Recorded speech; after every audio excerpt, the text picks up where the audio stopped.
बिस्मिल्लाहिर्रहमानिर्रहीम। अस्सलाम वालेकुम। सऊदी अरब की अब तक की आम खबरों के साथ मैं हूं आमिर शहजाद। अगर आप भी सऊदी अरब के हालात वाक़यात से बाखबर रहना चाहते हैं तो वीडियो को पूरा देखिएगा। बढ़ते हैं खबरों की जानिब और शामिल करते हैं आज की पहली खबर।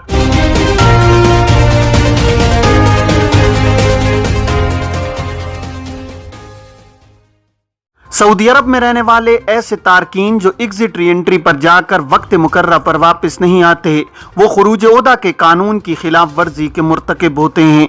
खुरूज ओहदा के हवाले से एक शख्स ने दरियाफ्त किया है कि कफील फोत हो गया है, जिसकी वजह से हमारी छुट्टी नहीं बढ़ रही, जबकि कफील के किसी जिम्मेदार शख्स से भी राब्ता नहीं हो रहा है। तो ऐसी सूरत में क्या किया जाए? इमिग्रेशन कवानीन के तहत वो तारकीन जो खुरूज ओहदा पर जाते हैं और वक्त मुकर्रर पर वापस नहीं आते या अपने खुरूज ओहदा की मुद्दत में तोसी नहीं कराते, इन्हें खिर्ज वलमियत की कैटेगरी में शामिल कर दिया जाता है। ऐसे अफराद जिन्हें इस कैटेगरी में शामिल किया जाता है उन पर 3 बरस के लिए पाबंदी आयद कर दी जाती है। ऐसे अफराद पाबंदी की मुद्दत के दौरान किसी दूसरे स्पॉन्सर के वर्क वीजे पर मुमलिकत नहीं आ सकते। अगर पाबंदी की मुद्दत के दौरान वो मुमलिकत आना चाहते हैं तो वो सिर्फ साबिक कफील के दूसरे वीजे पर ही मुमलिकत आ सकते हैं। बसूरत दीगर इन्हें पाबंदी की मुद्दत के 3 बरस गुजारने के बाद मुमलिकत आने की इजाजत मिल सकती है। ऐसे अफराद जिनके स्पॉन्सर से उनका ताल्लुक खत्म हो जाता है और वाजिबात वगैरह होने की सूरत में इन्हें चाहिए कि वो सिफारत खाने के जरिए लेबर ऑफिस में दरखास्त दायर करें, जहां से मामले को हल करने में सहूलत हो सकती है। ख्याल रहे कि ऐसे अफराद जिनके स्पॉन्सर्स फोत हो जाते हैं उनके इदारे की फाइल उस वक्त तक के लिए जब्त रहती है जब तक फोत होने वाले के वरसा में से कोई सरकारी इदारे में अपना वारिसनामा जमा कराने के बाद कमर्शियल इदारे की फाइल दोबारा नहीं खोलता। फाइल दोबारा खोले जाने की सूरत में कारकुनों के इकामों की तजदीद या दीगर अमूर अंजाम दिए जा सकते हैं। अगर किसी कारकुन के वाजिबात या बकाया जात मौजूद होते हैं तो लेबर ऑफिस से रुजू करके मसले को हल कराया जा सकता है। कोरोना वैक्सीन के हवाले से एक शख्स का कहना था कि सऊदी अरब में फाइजर वैक्सीन की एक खुराक लगवाई थी जबकि दूसरी खुराक पाकिस्तान में साइनोविक की लगवाई थी, तो क्या सऊदी अरब आ सकते हैं या नहीं? इस हवाले से इमिग्रेशन कवानीन के तहत वो अफराद जिन्होंने वैक्सीन की दोनों खुराकें सऊदी अरब में ही लगवाई हैं वो बगैर करंतना के मुमलिकत आ सकते हैं।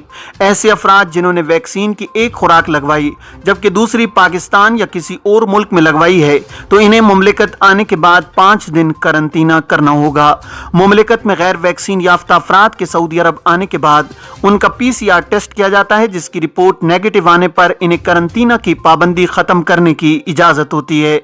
याद रहे कि करंतना के 5वें दिन भी PCR टेस्ट कराया जाता है।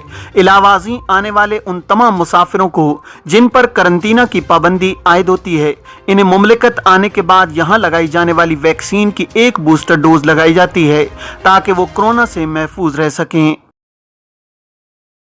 बैरून मुल्क से पाकिस्तान आने वाले मुसाफिरों के लिए PCR टेस्ट की शर्त खत्म। पाकिस्तान में कोरोना से बचाव के इकदामात की निगरानी करने वाले महकमे national command and control centre NCOC ने बैरून मुल्क से पाकिस्तान आने वाले मुसाफिरों के लिए नए जवाबित का ऐलान किया है।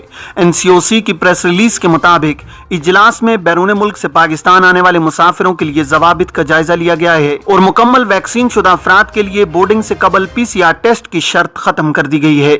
इस नजरसानी शुदा पॉलिसी का इतलाक 24 फरवरी से होगा। बयान में कहा गया है कि ताहम 12 बरस से ज्यादा उम्र के गैर वैक्सीन शुदा अफराद को बोर्डिंग से कबल PCR टेस्ट कराना होगा, जबकि 12 बरस से कम उम्र के बच्चों को वैक्सीन से इस्तिस्ना हासिल है। इस नई पॉलिसी के मुताबिक 12 से 18 साल के अफराद को मुकम्मल वैक्सीनेशन के बगैर 31 मार्च 2022 तक पाकिस्तान आने की इजाजत दी गई है। डिपोर्ट होने वाले और जमीनी रास्तों से पाकिस्तान में दाखिल होने वाले गैर वैक्सीन याफ्ता अफराद का सरहदी गुजरगाहों पर रैपिड टेस्ट किया जाएगा और कोरोना मुस्बत आने की सूरत में इन्हें 10 दिन तक घर में करंतना करना होगा। 7 बरस के बच्चों के लिए भी उम्रा इजाजतनामे जारी होंगे। सऊदी वजारत हज उम्रा ने कहा है कि 7 बरस और इससे ज्यादा उम्र के बच्चों के लिए भी उम्रा इजाजतनामे जारी होंगे। इजाजतनामे के लिए तवक्कलना ऐप में सेहत स्टेटस अम्यून यानी मासन होना जरूरी है। वजारत ने बयान में कहा है कि इजाजतनामा अतमरना ऐप के जरिए हासिल करना होगा। याद रहे कि सऊदी वजारत हज उम्रा वैक्सीन की दोनों खुराकें लेने वाले 12 से 18 बरस के दाखिली अफराद के लिए उम्रा इजाजतनामे जारी कर रही है। वजारत हज उम्रा का कहना है कि کہ عمرہ اجازت نامے کے اجرا کے لیے ضروری ہے کہ امیدوار کا صحت سٹیٹس امیون یعنی ماسن ہو، ویکسین کی تمام خوراکیں لے چکا ہو، مقیم پلیٹ فارم پر ویکسین کا اندراج ہونا چاہیے۔ بیرون ملک سے آنے والے عمرہ زائرین کو مملکت آمد کے بعد 48 گھنٹے کے اندر PCR ٹیسٹ کی منفی رپورٹ پیش کرنا ہوگی۔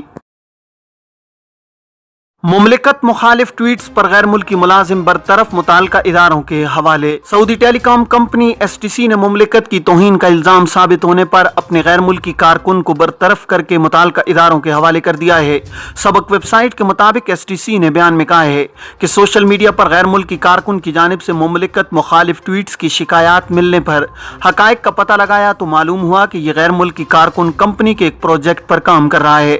حقیقت سامنے آنے پر غیر ملکی کا ملازمت کا معاہدہ ختم کر کے متعلقہ اداروں کے حوالے کر دیا گیا ہے۔ STC نے بیان میں کہا ہے کہ کئی برس سے ایک اکاؤنٹ سے مملکت مخالف ٹویٹ سوشل میڈیا پر وائرل ہو رہے تھے۔ تحقیقات سے معلوم ہوا کہ اکاؤنٹ کمپنی کے ایک پروجیکٹ پر کام کرنے والے غیر ملکی کا ہے۔ بیان میں STC نے اطمینان دلایا ہے کہ وطن عزیز کی عزت کا خیال رکھا جاتا ہے اور اس حوالے سے کسی بھی قسم کی لاپرواہی نہیں برتی جا سکتی۔ یاد رہے کہ سوشل میڈیا کے صارفین نے جس غیر ملکی کارکن کے مملکت مخالف ٹویٹس پر برہمی کا اظہار کیا اس کا تعلق ایک عرب ملک سے ہے۔ قصیم کے تجارتی مراکز میں لوٹ مار، 2 شہری زیر حراست۔ سعودی عرب میں قصیم پولیس نے 2 سعودی شہریوں کو تجارتی مرکز میں لوٹ مار اور کار چوری کے الزام میں گرفتار کر لیا ہے۔ قصیم پولیس کے ترجمان نے کہا ہے کہ تجارتی مراکز میں ڈاکہ ڈالنے اور گاڑی چوری میں ملوث 2 شہریوں کو نشاندہی کے بعد حراست میں لیا گیا ہے۔ ترجمان نے بتایا کہ واردات کے دوران مقامی شہریوں نے تجارتی مراکز کے ملازمین پر تشدد کیا، نقدی اور قیمتی اشیاء لوٹ کر فرار ہو گئے تھے۔ پولیس نے بیان میں کہا ہے کہ ملزمان کو تلاش کے بعد گرفتار کر کے قانونی کارروائی کے بعد پبلک پروسیکیوشن کے حوالے کر دیا گیا ہے۔ ادارہ احتساب کے 15 ججوں کی ترقی اور تقرر، شاہی فرمان جاری۔ خادم حرمین شریفین شاہ سلمان بن عبدالعزیز نے ادارہ احتساب دیوان المظالم میں 15 ججوں کے تقرر اور ترقی کا شاہی فرمان جاری کر دیا ہے۔ سرکاری خبر رساں ایجنسی SPA کے مطابق ادارہ احتساب کے سربراہ ڈاکٹر خالد اليوسف نے کہا ہے کہ 5 ججوں کو اپیل کورٹ کے سربراہ اور 4 کو سیکٹری کورٹ کے عہدے پر ترقی دی گئی ہے، جبکہ 6 ججوں کا تقرر کیا گیا ہے۔ انہوں نے مزید کہا ہے کہ ججوں کی ترقی اور تقرر کے شاہی فرمان کی بدولت ادارہ احتساب کی کارکردگی بہتر اور مؤثر ہوگی۔ ڈاکٹر خالد اليوسف نے مزید کہا ہے کہ محکمہ جاتی عدالت کی کارکردگی کو مؤثر بنانے کے لیے کیے جانے والے اقدامات پر شاہ سلمان اور ولی عہد کے شکر گزار ہیں۔ سعودی سیاحتی شعبے میں 2030 تک 10 لاکھ ملازمتوں کا ہدف۔ سعودی وزیر محنت و سماجی امور احمد سلیمان الرجی نے بتایا ہے کہ 2030 تک مملکت کے سیاحتی شعبے میں 10 لاکھ ملازمتیں مہیا کرنے کا ہدف مقرر کیا گیا ہے۔ عرب نیوز کے مطابق دارالحکومت ریاض میں 23 فروری کو وزیر سماجی امور ریئل اسٹیٹ فیوچر فورم میں خطاب کر رہے تھے۔ احمد الرجی نے کہا کہ مقامی شہریوں کو بین الاقوامی سطح پر مسابقت کے لیے روزگار فراہم کرنے کے انسانی صلاحیتوں کے ترقیاتی پروگراموں کے منصوبے ہیں۔ انہوں نے مزید بتایا کہ ریئل اسٹیٹ کے شعبے کے ساتھ دیگر کئی کاروباری شعبے منسلک ہیں، جن میں تعمیراتی سامان کی فروخت اور مزدور فراہم کرنے کے شعبے بھی جڑے ہوئے ہیں۔ وزیر افرادی قوت نے بتایا کہ تقریباً 1.95 ملین سعودی نوجوان ریئل اسٹیٹ اور اس سے متعلقہ دیگر سرگرمیوں میں کام کر رہے ہیں۔ وزیر نے واضح کیا ہے کہ صرف سال 2021 میں 4 لاکھ سعودی شہری نجی شعبے کے ذریعے پہلی بار لیبر مارکیٹ میں داخل ہوئے ہیں۔ احمد سلیمان الرجی نے ریئل اسٹیٹ سیکٹر سے منسلک 6 شعبوں کو مقامی بنانے کے منصوبے کے بارے میں بھی بات کی ہے۔ علاوہ ازیں وزارت افرادی قوت نے بتایا کہ وزارت نے سعودیائزیشن کا نیا پروگرام ترتیب دیا ہے، جس کے تحت کام کرنے والے اداروں میں 1,15,000 سعودی شہریوں کو ملازمتیں دلائی جائیں گی۔ اس حوالے سے بڑی کمپنیوں کے ساتھ معاہدے کر لیے گئے ہیں۔ دیگر اسکیموں کے تحت خواتین کو اقتصادی سرگرمیوں میں بڑے پیمانے پر حصہ لینے کے مواقع بھی مہیا کیے جا رہے ہیں۔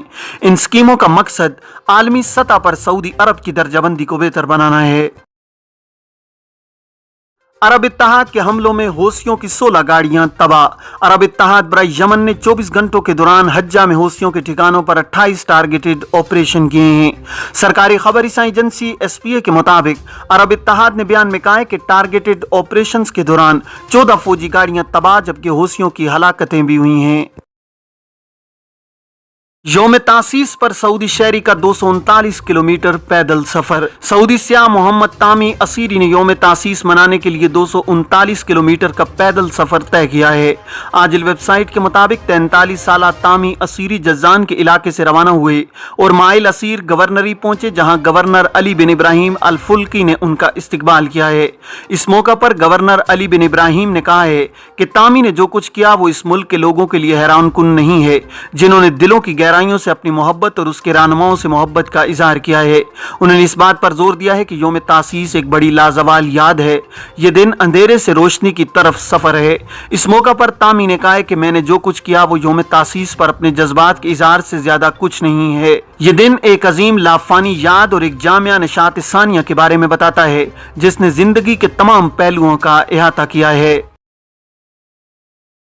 ये थी अब तक की आम खबरें। अब तमाम अहबाब के कीमती वक्त का बहुत शुक्रिया। अपना अपने इर्द गिर्द के लोगों का बहुत सारा ख्याल रखिएगा। मुझे दीजिए इजाज़त। अस्सलामु अलैकुम वरहमतुल्लाहि वबरकातुहू।